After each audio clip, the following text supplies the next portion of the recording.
96वां प्रश्न है, प्लास्टिक किस प्रकार के पर्यावरण के लिए हानिकारक है? तो आपको थर्मोस्टेट है, ये प्रकार पर्यावरण के लिए काफ़ी हानिकारक है। क्लोरीन गैस का रंग कैसा होता है? तो पीला होता है क्लोरीन गैस का रंग। नाइट्रोजन गैस का आणविक सूत्र क्या होता है? तो N2 होता है। नमस्कार दोस्तों, स्वागत है आपका ज्ञानवर्धक YouTube channel study for awareness. साथियों, हम लोग इस वीडियो में पिछले 5 वर्षों में पूछे गए रसायन विज्ञान के लगभग 300 के आसपास प्रश्न देखेंगे। दोस्तों, ये सभी प्रश्न बीपीएससी, बीएसएससी, बिहार एसआई में बार बार पूछे गए हैं और पूरी संभावना है कि आगामी होने वाली exam 71 BPSC, Bihar SI, BSSC व बिहार कांस्टेबल में फिर से पूछे जाएंगे। दोस्तों, इसे आप लोग अंत तक जरूर देखिएगा। दोस्तों, अगर आप लोग के पास टाइम कम है तो आप लोग ब्लूटूथ ईयरफोन लगा करके इसे सुन सकते हैं, क्योंकि बार बार सुनने से भी प्रश्न याद होते हैं। साथियों, इसका पहला वीडियो अपलोड किया जा चुका है, इस चैनल पर जाकर आप लोग देख सकते हैं। यह रसायन शास्त्र का दूसरा वीडियो है और आप लोग लगभग 600 प्रश्न 2 वीडियो में कवर कर पाएंगे, क्योंकि मैंने रिवीजन की दृष्टि से बनाया है तो ये काफ़ी तेज बनाया गया है। सभी प्रश्न लगभग 40 मिनट के अंदर में ही सभी बन गए हैं, तो आप लोग इसे जाकर के देखिएगा। अगर आप लोग को अच्छा लगता है तो इसे लाइक एंड चैनल को शेयर कीजिएगा, चैनल को सब्सक्राइब कीजिएगा। हाँ, एक बात मैं क्लियर कर दूं साथियों, ये आप लोग इस वीडियो में नंबरिंग को लेकर के पैनिक मत कीजिएगा, परेशान मत हुए, क्योंकि नंबर ये प्रिंट की वजह से इधर उधर हो गया है। नंबर कहीं भी हो सकता है, इधर इधर भी हो सकता है, लेकिन आपको क्वेश्चन बहुत अच्छे मिलेंगे, अच्छे स्टैंडर्ड के मिलेंगे। साथियों, प्रश्न नंबर 1 है, पानी के अस्थायी कठोरता दूर करने हेतु तो किसका उपयोग होता है? तो आपका सोडियम बाइकार्बोनेट। ध्यान रखिएगा, सोडियम बाइकार्बोनेट, जिसे वॉशिंग पाउडर भी कहते हैं या हम आम भाषा में जिसे वॉशिंग पाउडर या सर्फ भी कहते हैं। ध्यान रखिएगा। दूध खट्टा होने पर कौन सा अम्ल बनता है? तो आपका लैक्टिक एसिड बनता है, लैक्टिक एसिड बनता है। हंसने वाला गैस कौन सी है? तो आपका नाइट्रस ऑक्साइड है, N2O है। एलपीजी में गंध किसके कारण आती है? तो आपका इथाइल मरकैप्टन के कारण आता है। दोस्तों, याद रखिएगा दोस्तों, एलपीजी में मुख्य रूप से अगर ओरिजिनली देखा है तो एलपीजी में कोई गंध नहीं होता है, लेकिन उसे ह्यूमन सुरक्षा के लिए उसमें बाद में मिलाया जाता है इथाइल मरकैप्टन, ताकि गंध उससे पैदा हो जाए और लोगों को पता चल जाए कि रिसाव हुआ है। क्लोरोफॉर्म का रासायनिक नाम क्या है? तो आपका ट्राइक्लोरोमीथेन यानी CCl3। ध्यान रखिए दोस्तों, CCl3। बायोगैस का मुख्य घटक क्या है? तो आपका मीथेन CH4 है। नींबू का रासायनिक नाम क्या है? तो आपका है कैल्शियम हाइड्रोक्साइड। ध्यान रखिए दोस्तों, कैल्शियम हाइड्रोक्साइड। वायुमंडलीय ऑक्सीजन का प्रतिशत कितना होता है? तो आपका 21% है। ध्यान रखिएगा दोस्तों।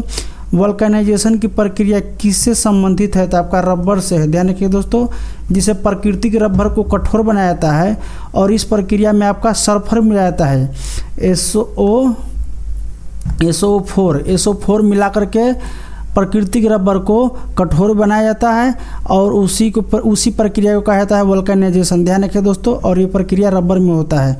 तो आगे हम लोग देखते हैं। दोस्तों, 10वां प्रश्न है आपका, अमलगम किसका मिश्रण होता है? अमलगम किसका मिश्रण होता है? तो आपका पारा और अन्य धातु के मिश्रण को अमलगम कहा जाता है। पीतल किनका मिश्र धातु है? तो आपका तांबा, और जस्ता का मिश्र धातु पीतल है। ध्यान रखिएगा दोस्तों, सबसे अधिक तन्यता किस धातु में होती है? तो आपका सोना और चांदी में सबसे अधिक तन्यता होती है। तन्यता का अर्थ होता है कि इसे पीट कर पतला से पतला और लंबा से लंबा बनाया जा सकता है, याद रखिएगा। टेफ्लॉन का प्रयोग किस में होता है? तो आपका नॉन स्टिक बर्तन बनाने में होता है। एलपीजी का पूरा नाम क्या है? तो लिक्विफाइड पेट्रोलियम गैस है। ध्यान रखिए दोस्तों। हाइड्रोजन का प्रतीक क्या है? तो आपका H है। CFC का पूरा नाम क्या है? तो क्लोरोफ्लोरोकार्बन। ध्यान रखिए दोस्तों, और ये एक प्रतिबंधित गैस है, यानी इसको प्रतिबंध किया गया है। पहले ये रेफ्रिजरेटर में प्रयोग होता था, लेकिन ओजोन परत को विनाश करता है, ये नाश करता है, उस वजह से इसे प्रतिबंध कर दिया गया है। ऑक्सीजन का आणविक सूत्र क्या है? तो आपका O2 है। ध्यान रखिएगा। ओजोन का सूत्र क्या है? तो आपका O3 है। ध्यान रखिए दोस्तों, O3। नाभिकीय विकिरण में अल्फा कण किसके समक्ष होता है? तो आपका हीलियम न्यूक्लियस के समक्ष अल्फा कण होता है। आगे हम लोग देखते हैं दोस्तों 20 नंबर प्रश्न। दोस्तों 20 नंबर प्रश्न, स्टील का प्रमुख घटक क्या है? तो आपका लोहा और कार्बन है, जिससे स्टील बनता है। चीनी घोल में चीनी क्या कहलाती है? तो आपका घुलनशील पदार्थ कहलाता है चीनी घोल में चीनी। ध्यान रखिएगा। समुद्र के पानी में सबसे अधिक कौन सा लवण होता है? तो सोडियम क्लोराइड यानी NaCl। ध्यान रखिए दोस्तों, सोडियम क्लोराइड होता है उसमें अधिकतम। न्यूक्लियस में कौन से कण होते हैं? तो आपका प्रोटॉन और न्यूट्रॉन दोनों होते हैं। प्रोटॉन हो गया आपका धनावेशित कण हो गया, न्यूट्रॉन हो गया उदासीन हो गया, और इलेक्ट्रॉन होता है वो आपका ऋणावेशित हो गया। ग्लूकोज का सूत्र क्या होता है? तो C6H12O6। ध्यान रखिए दोस्तों। मनुष्य की हड्डी में कौन सा तत्व पाया जाता है? तो आपका कैल्शियम होता है और फास्फोरस भी होता है। ध्यान रखिए दोस्तों, फास्फोरस भी होता है, तो आप लोग याद रखिएगा। आगे हम लोग देखेंगे 26 नंबर प्रश्न। दोस्तों 26 नंबर प्रश्न, पीएच मान किसे दर्शाता है? पीएच मान किसे दर्शाता है? तो हाइड्रोजन आयनों की सांद्रता। ध्यान रखिए दोस्तों, पीएच मान किसे दर्शाता है? तो हाइड्रोजन आयनों की सांद्रता दर्शाता है।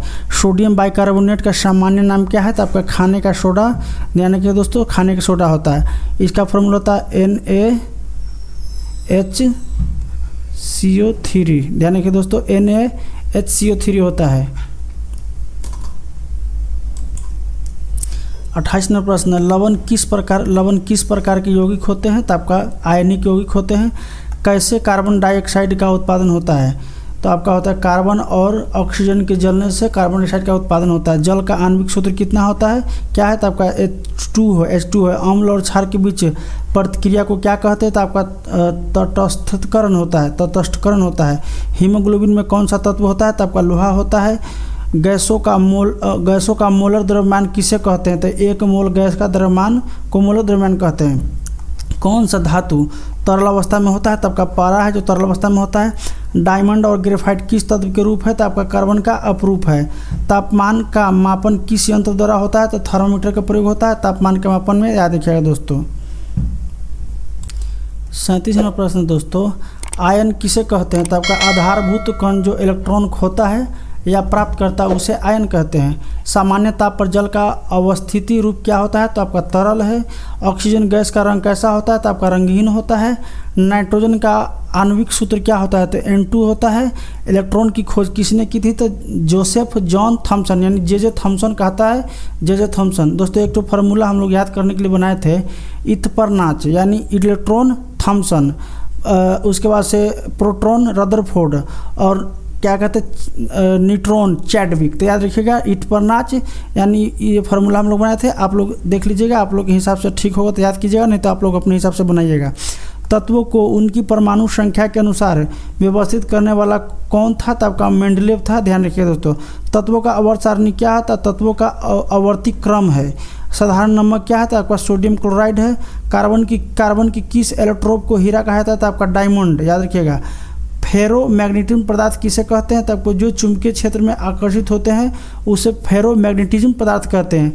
मोल की परिभाषा क्या है? तो 6.022 × 10⁻23 कण होते हैं। मोल की परिभाषा है, यानी 1 मोल बराबर इतना होता है। ध्यान रखिएगा। आगे हम लोग देखते हैं दोस्तों 48 नंबर प्रश्न, जल किस प्रक्रिया द्वारा वाष्पित होता है? तो आपका वाष्पीकरण द्वारा होता है। पानी का पीएच मान कितना होता है? तो 7 होता है। फोटोसिंथेसिस में कौन सा गैस निकलता है? तो ऑक्सीजन निकलता है। आयन्स किसे कहते हैं? तो आधारभूत कण जो इलेक्ट्रॉन खोता है या प्राप्त करता है उसे आयन्स कहते हैं। किस गैस का उपयोग सोल्डरिंग में होता है? तो आपका आर्सेनिक का उपयोग होता है सोल्डरिंग में। किस धातु का उपयोग बिजली के तार में अधिक होता है? तो आपका तांबा का होता है। आगे हम देखें पानी का रासायनिक नाम क्या है? तो हाइड्रोजन मोनोऑक्साइड है पानी का रासायनिक नाम। एल्युमिनियम का प्रतीक क्या होता है? तो Al है।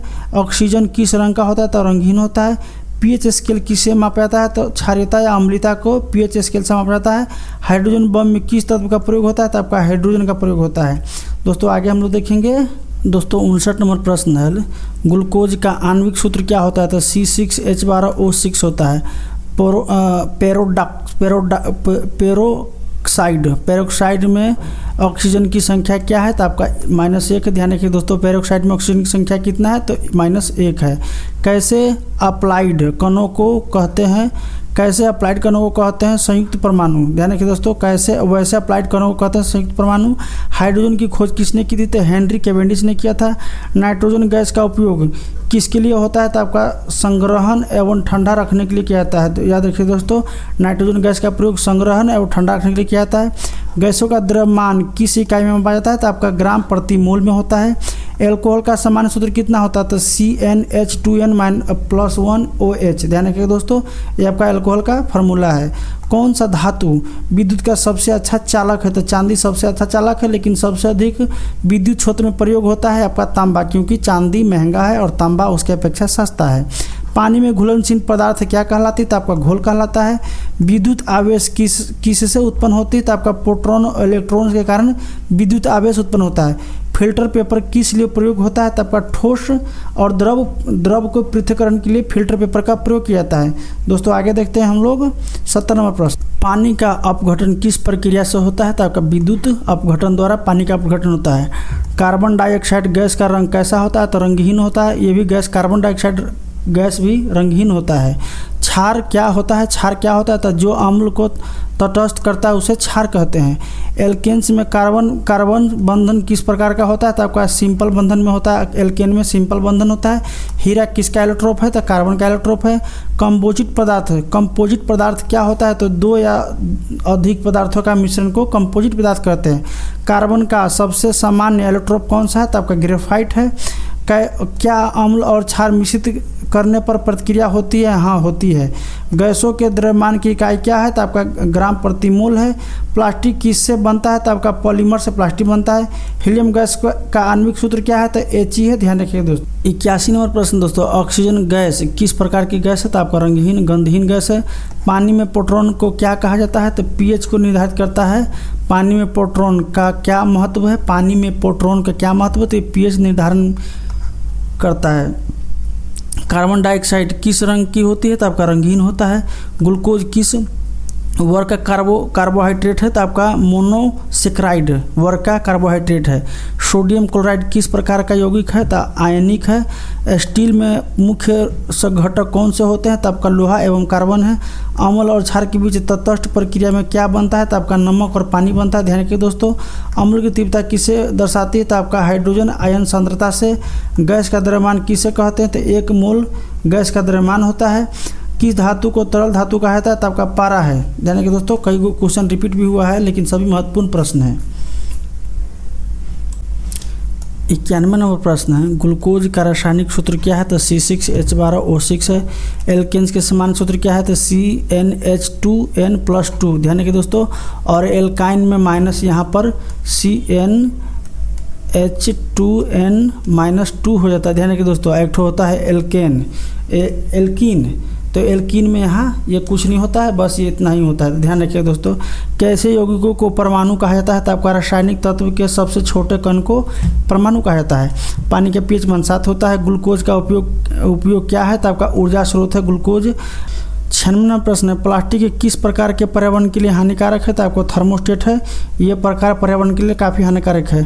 क्लोरीन गैस का रंग कैसा होता है? तो पीला होता है क्लोरीन गैस का रंग। नाइट्रोजन गैस का आणविक सूत्र क्या होता है? तो N2 होता है। गैसों का द्रव्यमान की इकाई क्या है? तो ग्राम प्रति मोल है। जल का रासायनिक सूत्र क्या है? तो H2O है। ध्यान रखिए दोस्तों 306 प्रश्न है आपका कि कौन से शीतलकों को घरेलू शीतलक के रूप में प्रयोग किया जाता है? तो आपका अमोनिया है। ध्यान रखिएगा। गैसों के कौन से घटक आंसू गैस का गठन करते हैं? आंसू गैस का गठन करते हैं। तो आपका क्लोरीन है। ये आंसू गैस में होते हैं जो पूरी द्वारा प्रयोग किया जाता है। कौन सा तत्व एक समचुंबकीय पदार्थ है? समचुंबकीय पदार्थ है तो आपका ऑक्सीजन है। दोस्तों ध्यान रखिएगा, समचुंबकीय पदार्थ आपका ऑक्सीजन है।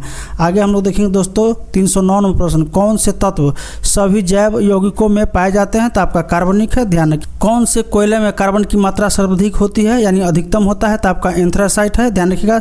एंथ्रासाइट सबसे अधिक इसमें कार्बन की मात्रा होता है, लगभग 90% तक इसमें होता है। और सबसे खराब कौन सा होता है? तो पीट होता है, जिसमें 0 से लेकर 40% तक ही कार्बन होती है। आगे हम लोग देखेंगे 311 नंबर प्रश्न, कौन सा कोयला बुझा हुआ पत्थर का कोयला कहलाता है? कोयला कहलाता है तो सामान्य प्रकार का होता है। तो आपका बिटुमिन्स है जो सबसे सामान्य प्रकार की कोयला है और ये बहुत कम ताप देता है, धुआं ज़्यादा देता है। ध्यान रखिए। और इसमें सल्फर बहुत ज़्यादा होता है। कौन सी गैस प्रदूषण के रूप में वाहन से उत्सर्जित होते हैं? तो आपका कार्बन मोनोऑक्साइड है। ध्यान रखिएगा दोस्तों। और सीसा भी होता है, लेकिन कार्बन मोनोऑक्साइड यानी CO सबसे अधिक होता है जो स्वास्थ्य के लिए हानिकारक है। 313 नंबर प्रश्न, किस प्रकार के कोयले में कार्बन की मात्रा 94% से लेकर 98% तक होती है? तो आपका एंथ्रासाइट है। मैंने आपको बताया कि सर्वोत्तम कोयला होता है। और भारत में सबसे अधिक एंथ्रासाइट कोयला पाया जाता है आपका जम्मू कश्मीर में। और विश्व की बात की जाए तो सबसे अधिक एंथ्रासाइट कोयला जर्मनी में पाया जाता है। उसके बाद से अमेरिका और अन्य देश आते हैं। आगे हम लोग देखेंगे दोस्तों किसे सूखी बर्फ कहा जाता है, तो आपका ठोस कार्बन डाइऑक्साइड है, इसे सूखी बर्फ कहा जाता है, ध्यान रखिएगा दोस्तों। आगे हम लोग देखेंगे दोस्तों 315 नंबर प्रश्न है, कौन सा मोनोऑक्साइड और नाइट्रोजन के गैसीय मिश्रण को क्या कहते हैं, यानी कार्बन मोनोऑक्साइड और नाइट्रोजन के गैसीय मिश्रण को क्या कहता है, तो आपका प्रोड्यूसर कहता है, ध्यान रखिएगा दोस्तों। प्रोड्यूसर गैस होता है और ये खाना फैक्ट्रियों में इस गैस का प्रयोग किया जाता है या फिर ठंडे प्रदेश में घरों को गर्म करने के लिए प्रयोग किया जाता है। कौन सा गैस प्राकृतिक गैस का मुख्य घटक है, तो आपका मीथेन है, ध्यान रखिएगा। किस कोयले को भूरा कोयला कहा जाता है, तो आपका लिग्नाइट है, जिसे भूरा कोयला कहा जाता है और भारत में अधिकतर मात्रा में यही पाया जाता है। किस आधार पर मेंडलीफ आवर्त सारणी को वर्गीकृत किया गया है, तो आपका परमाणु भार के आधार पर यह किया गया है। किसे फिलोसोरफस वूल यानी दर्शनिक ऊन कहा जाता है, तो आपका जिंक ऑक्साइड। फिलोसोरफस वूल किसे कहा जाता है, यानी दार्शनिक ऊन किसे कहा जाता है, तो आपका जिंक ऑक्साइड है, ध्यान रखिएगा। आगे दोस्तों हम लोग देखेंगे 320 नंबर प्रश्न है, इलेक्ट्रोलिसिस की प्रक्रिया कब होती है, कहाँ होती है, तो एनोड पर होता है। बैटरी की बात हो रही है, बैटरी में दो ठो होता है सिरा, एक ठो एनोड होता है, एक ठो कैथोड होता है। तो दो ठो अंदर में एनोड होता है जो धन ध्रुव होता है और कैथोड होता है जो ऋण ध्रुव होता है, ध्यान रखिएगा दोस्तों। और ऊर्जा अंदर में चलता है प्लस से माइनस की तरफ और बाहर चलता है माइनस से प्लस से माइनस की तरफ, ध्यान रखिएगा दोस्तों। पटाखे का विस्फोट किसका उदाहरण है, पटाखे का विस्फोट किसका उदाहरण है, तो आपका दहन प्रक्रिया का है। आगे हम लोग देखते हैं दोस्तों 322 नंबर प्रश्न है, सूखे सेल यानी बैटरी में किसका प्रयोग किया जाता है, तो आपका अमोनिया क्लोराइड और जिंक क्लोराइड का प्रयोग किया जाता है। कौन सी धातु खुली हवा में भी जंग नहीं लगने देती है, तो सोना है, जिसे खुली हवा में भी जंग नहीं लगता है। आगे हम लोग देखेंगे दोस्तों आपका वह प्रतिक्रिया जिसमें ऑक्सीकरण और अपचयन दोनों होते हैं, तो आपका रेडॉक्स प्रतिक्रिया होता है, ध्यान रखिए दोस्तों। रेडॉक्स प्रतिक्रिया में ये दोनों होता है। वह ठोस जो घोल में घुल जाता है क्या कहलाता है, तो आपका विलय कहलाता है। आगे देखेंगे दोस्तों हम लोग 326 नंबर प्रश्न है, भरी जल में हाइड्रोजन के साथ कौन सा परमाणु होता है, तो आपका ड्यूटेरियम होता है। देखिए याद रखिएगा दोस्तों, भरी नहीं दोस्तों, सॉरी, भारी जल है ये। भारी जल में हाइड्रोजन के साथ कौन सा परमाणु होता है, तो आपका ड्यूटेरियम होता है। पर हाइड्रोजन का 3 ठो समस्थानिक है, जिसमें से यह दूसरा है ड्यूटेरियम। एक ठो होता है ट्राइटोरियम भी होता है, ध्यान रखिएगा। भारी जल की खोज किसने की थी, तो आपका हेरोल्ड यूरे ने की था और एक और वैज्ञानिक थे जिसको नाम है वासबर्ग, ध्यान रखिएगा। यूरे एवं वासबर्ग कहलाता है, यहाँ पर एक ही वैज्ञानिक का नाम दिया हुआ है, तो आप लोग ध्यान रखिएगा। समुद्री जल को शुद्ध जल में किस प्रक्रिया द्वारा बदला जाता है, तो रिवर्स ऑस्मोसिस, RO, ध्यान रखिएगा दोस्तों। RO के द्वारा, रिवर्स ऑस्मोसिस के द्वारा इसे शुद्ध किया जाता है समुद्री जल को। जब कोई ठोस सीधे गैस में बदलता है तो क्या कहलाता है, तो आपका ऊर्ध्वपातन कहलाता है। इसका उदाहरण आपका कपूर है जो सीधा ठोस से गैस में बदल जाता है। गंदे पानी को शुद्ध करने की प्रक्रिया क्या कहलाती है, तो आपका कहलाता है कोगुलेशन, स्कंदन कहलाता है, यानी जमा करके उसे सही किया जाता है। आगे हम देखेंगे दोस्तों आवर्त सारणी के समूह 17 को क्या कहते हैं, तो आपका हेलोजन कहा जाता है, ध्यान रखिएगा दोस्तों। आगे हम लोग देखेंगे दोस्तों 332 नंबर प्रश्न, जिन कार्बनिक यौगिकों के सूत्र एक जैसे लेकिन संरचना अलग हो उन्हें क्या कहते हैं, तो उन्हें कहता है समयावयवी यानी आइसोमर्स, ध्यान रखिए दोस्तों। विलय को घोल में मिलाने वाले द्रव को क्या कहते हैं, तो विलायक, सोलवेंट कहलाता है, ध्यान रखिएगा। आगे हम देखेंगे दोस्तों 334 प्रश्न, जब गैस या वायु को द्रव या ठोस में मिलाया जाता है तो उसे क्या कहते हैं, तो उसे कहते हैं वातन यानी एरोसन कहलाते हैं, ध्यान रखिएगा। आगे हम देखेंगे दोस्तों एक ही तत्व जो कई भौतिक रूपों में पाया जाता है क्या कहलाता है, तो आपका कहलाता है एलोट्रोपी कहलाता है, ध्यान रखिएगा। ताप प्रवाह के अध्ययन को क्या कहते हैं, तो आपका ऊष्माकलन यानी कैलोरीमीट्री, ध्यान रखिए दोस्तों, कैलोरीमेट्री कहलाता है ताप प्रवाह के अध्ययन को। आगे हम देखेंगे दोस्तों ऑक्सीजन से मुक्त यौगिक बनने की प्रक्रिया क्या कहलाती है, तो दहन, ध्यान रखिए दोस्तों, कंब्यूशन कहलाता है। आगे हम लोग देखेंगे दोस्तों 338 नंबर प्रश्न, जब पदार्थ इलेक्ट्रॉन खोता है तो वह क्या कहलाता है, तो ऑक्सीकरण करता है, ध्यान रखिए दोस्तों, ऑक्सीकरण कहलाता है।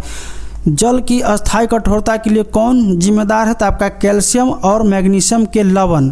द्रव्यमान के अनुसार जल में हाइड्रोजन की मात्रा कितनी होती है, तो 11% होती है, ध्यान रखिएगा।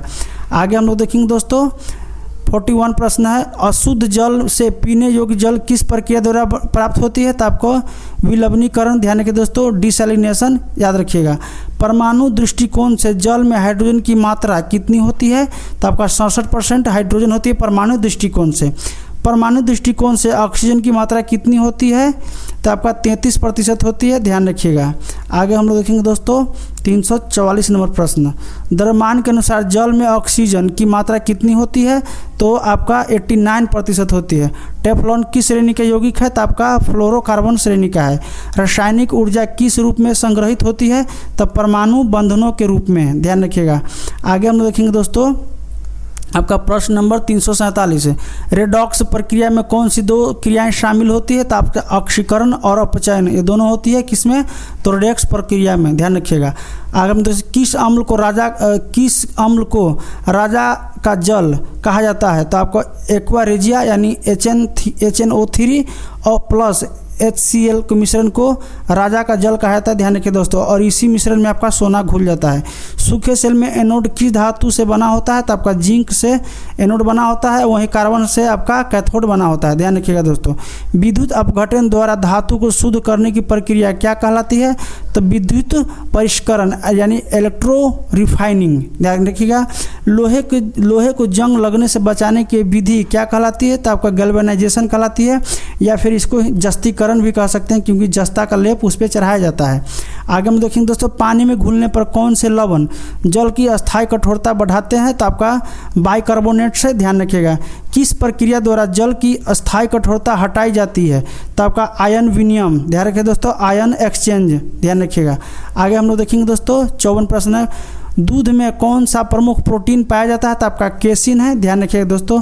आगे हम लोग देखेंगे दोस्तों पीएच मान का आविष्कार किसने किया था? तो आपका सोरेन पीटर्स लॉरिट्ज सोरेनसन यानी SPL सोरेनसन, ध्यान रखिएगा।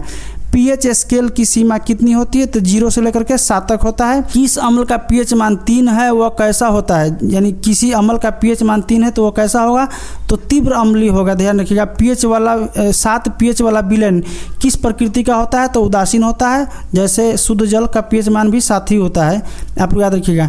नींबू में कौन सा अम्ल होता है? तो आपका साइट्रिक अम्ल होता है।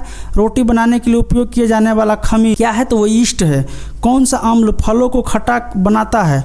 तो आपका टार्टरिक अम्ल है, जिसके कारण फल खट्टा होता है, या फिर खट्टे फल में टार्टरिक अम्ल होते हैं। अम्लों को पहचानने के लिए कौन से संकेतक उपयोग किए जाते हैं? तो आपका लिटमस, फेनोल्फथेलेन और मेथिल ऑरेंज, ध्यान रखिएगा दोस्तों। 363 नंबर प्रश्न। नीले लिटमस को लाल में बदलने वाला पदार्थ क्या होता है? तो आपका अम्ल है, याद रखिएगा दोस्तों। एक ठो इसका फार्मूला है अनिल, जैसे हम लोग बनाए हुए थे अनिल यानी अम्ल को नीला कर देता है लिटमस, याद रखिएगा दोस्तों। 364 नंबर प्रश्न। लिटमस किससे प्राप्त किया जाता है? तो आपका लाइकेन से लिटमस प्राप्त किया जाता है। और लाइकेन आपका सहजीवी प्रक्रिया के अनुसार कवक के ऊपर जन्म लेता है और वहीं जीता है।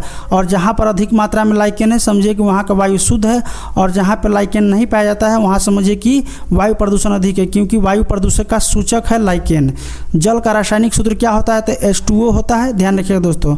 आगे हम लोग देखेंगे दोस्तों 366 नंबर प्रश्न है। जल का सामान्य तापांक कितना होता है? तो 25 डिग्री सेल्सियस जल का सामान्य तापांक होता है। जल का क्वथनांक कितना होता है? तो 100 डिग्री सेल्सियस है। जल का गलनांक कितना होता है? तो 0 डिग्री सेल्सियस है। सब आप लोग ध्यान रखिएगा, क्योंकि ये सब प्रश्न बार बार पूछे गए हैं और पूछे जाएंगे। बर्फ़ जल में क्यों तैरती है? तो क्योंकि उसका घनत्व जल से कम होता है। दोस्तों अगर आप लोग इस चैनल पर नए हैं तो इस चैनल को प्लीज़ सब्सक्राइब कीजिएगा और इस वीडियो को लाइक एंड शेयर कीजिएगा। और हाँ, वीडियो को अंत तक जरूर देखिएगा, क्योंकि अंत में मैं कुछ टिप्स एंड ट्रिक्स बताऊँगा। जल का रासायनिक नाम क्या है? तो आपका हाइड्रोजन ऑक्साइड, याद रखिए दोस्तों। जल का रासायनिक नाम क्या है? तो हाइड्रोजन ऑक्साइड है। जल का घनत्व अधिकतम किस तापमान पर होता है? तो 4 डिग्री सेल्सियस पर होता है, ध्यान रखिएगा दोस्तों। आगे हम लोग देखेंगे दोस्तों प्रश्न नंबर 372 है। वायुमंडलीय जल वाष्प को जल में परिवर्तित करने की प्रक्रिया को क्या कहते हैं?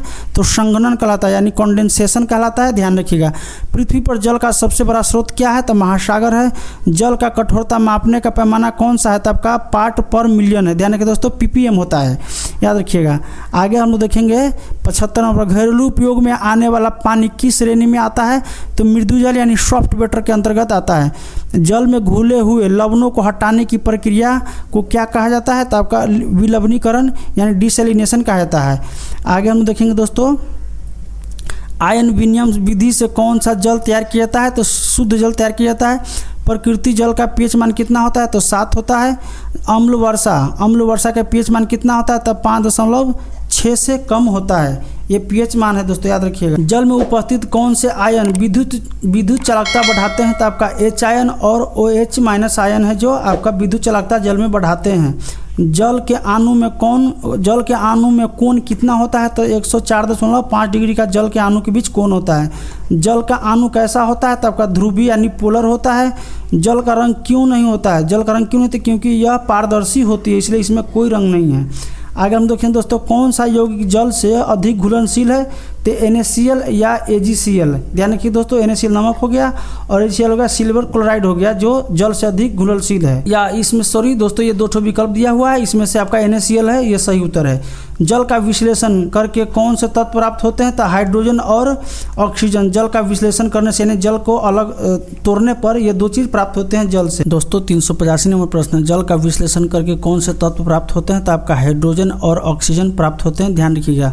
जल की तरल अवस्था किस कारण स्थिर रहती है? तो आपका हाइड्रोजन बंधन के कारण। जल का उपयोग क्यों आवश्यक है? तब जीवन के सभी जैविक कार्यों के लिए यह अत्यंत आवश्यक है। आगे हम देखेंगे दोस्तों, भारी जल का उपयोग किस में होता है? तो परमाणु रिएक्टर में मंदक के रूप में होता है, यानी ठंडा करने के लिए होता है परमाणु रिएक्टर में। ऑक्सीजन जल में कितनी प्रतिशत घुली होती है? तो लगभग 35% ऑक्सीजन होता है जल में। जल किस प्रकार की विलायक है? तो आपका सार्वभौमिक विलायक यानी यूनिवर्सल सॉल्वेंट है। आगे हम देखेंगे दोस्तों, जल का क्वथनांक अधिक क्यों होता है? क्योंकि हाइड्रोजन बंधन के कारण। जल किस प्रकार की संपत्ति दर्शाता है? तो आपका ध्रुवीय तथा ध्रुवीय दोनों, अध्रुवीय और ध्रुवीय दोनों प्रकार की ये संपत्ति यानी प्रॉपर्टी दर्शाता है। जमी हुई बर्फ का घनत्व कितना होता है? तब का 0.916 ग्राम प्रति सेंटीमीटर क्यूब। जल में अधिक घुलनशील गैस कौन सी है? तो आपका अमोनिया है, जो जल में सबसे अधिक घुलती है। जल में सबसे कम घुलनशील गैस कौन सी है? तो आपका हाइड्रोजन है, ये जल में सबसे कम घुलता है। अमोनिया सबसे अधिक घुलता है, आप लोग ध्यान रखिएगा। जल का अपेक्षित घनत्व द्रव्यमान कितना होता है? अपेक्षित आणविक द्रव्यमान कितना होता है? तो 18 होता है। ध्यान रखिए दोस्तों, जल का आणविक द्रव्यमान आपका 18 है। आगे हम लोग देखेंगे दोस्तों, प्रश्न नंबर है दोस्तों 397। शुद्ध जल का रंग कैसा होता है? तो रंगहीन होता है। जल का गंध कैसी होती है? तो गंधहीन होता है। जल का स्वाद कैसा होता है? तो स्वादहीन होता है। यानी ये सब जल में कुछ नहीं पाया जाता है। जल की ऊष्माधारिता सबसे अधिक क्यों होती है? क्योंकि हाइड्रोजन बंधन के कारण। जल का अपवर्तनांक कितना होता है? तो 1.33 होता है। ध्यान रखिएगा। आगे हम लोग देखते हैं दोस्तों, जल की विशिष्ट ऊष्मा कितनी होती है? तो 4.18 जूल प्रति ग्राम डिग्री सेल्सियस। ध्यान रखिएगा। जल में स्थायी कठोरता किससे उत्पन्न होती है? तो आपका कैल्शियम और मैग्नीशियम के सल्फेट एवं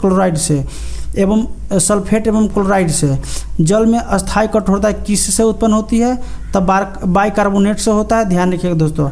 आगे हम लोग देखेंगे, जल शोधन संयंत्र में सबसे पहले कौन सी प्रक्रिया होती है? तो छनाई होती है, यानी फिल्ट्रेशन होता है। प्रश्न नंबर 406 है, जल शोधन संयंत्र में जल की गंध हटाने के लिए किस का प्रयोग किया जाता है? तो आपका ब्लीचिंग पाउडर का। जल शोधन संवर्धन सहवर्षण यानी कोगुलेशन के लिए कौन सा रसायन प्रयोग किया जाता है? तो आपका फिटकरी है, जो पोटासियम, जिसका प्रयोग किया जाता है जल को शुद्ध करने में, कोगुलेशन में।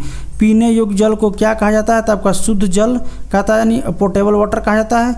जल शुद्धिकरण में जीवाणु को मारने के लिए कौन सी गैस प्रयोग होती है? तो आपका क्लोरीन गैस का प्रयोग होता है जल शुद्धिकरण की प्रक्रिया में।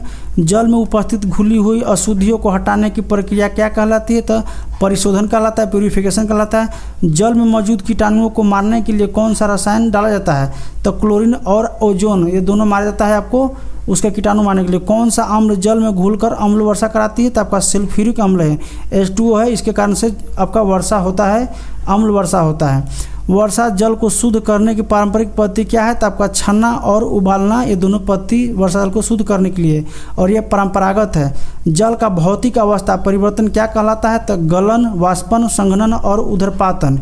जल का उपयोग सबसे अधिक किस क्षेत्र में होता है? तो आपका कृषि क्षेत्र में होता है। जल की सतह पर तैरने वाला पदार्थ कौन सा हो सकता है? तो तेल है, जो जल के ऊपर तैरता है। जल वाष्प की प्रक्रिया को किस ऊर्जा से बल मिलता है? तो आपका सूर्य की ऊष्मा से।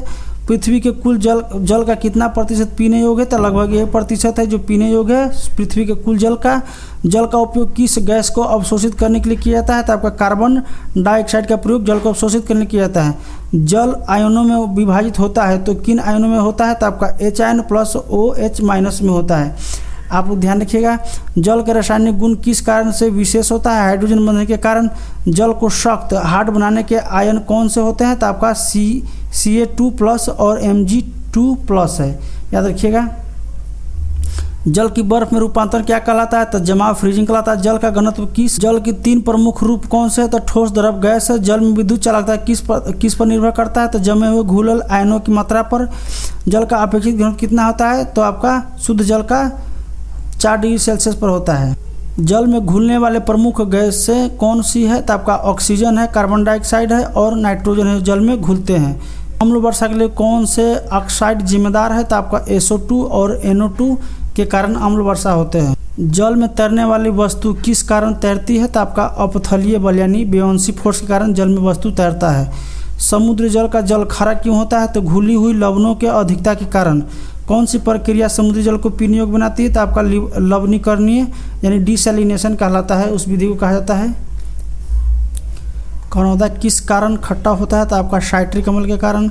साइट्रिक अम्ल का रासायनिक सूत्र क्या होता है, तो आपका C6H8 और O7 होता है। ध्यान रखिए दोस्तों, साइट्रिक अम्ल का ये फार्मूला था।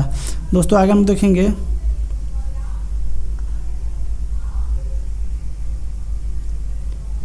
सोडियम कार्बोनेट या वॉशिंग सोडा का रासायनिक सूत्र क्या होता है, तो आपका Na2CO3 × 10H2 होता है। ये सोडियम कार्बोनेट या वॉशिंग सोडा का रासायनिक सूत्र, ध्यान रखिएगा।